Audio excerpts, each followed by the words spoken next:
SIR এই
নিয়েছেন আত্মহত্যার দিকে, তার কারণ তারা সেই চাপ সহ্য করতে পারছিলেন না।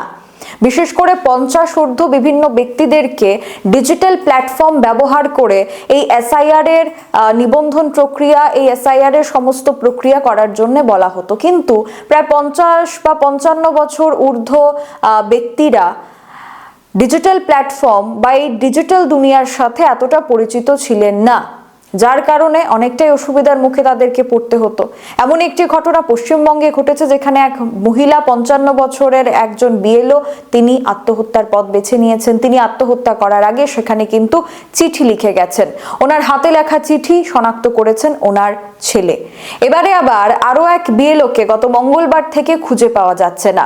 জানা যাচ্ছে কাটোয়ার এই BLO অতিরিক্ত চাপ ছিল তার উপর, এবং প্রায় 3 দিনের মধ্যেই কাজ শেষ করার একটা ডেডলাইন দিয়ে দেওয়া হয়েছিল, কিন্তু হঠাৎ করেই মঙ্গলবার সকাল 10টা থেকে নিখোঁজ হয়ে যায় সেই BLO। তার বাড়ির মানুষ পরবর্তী সময় থানায় মামলা করে।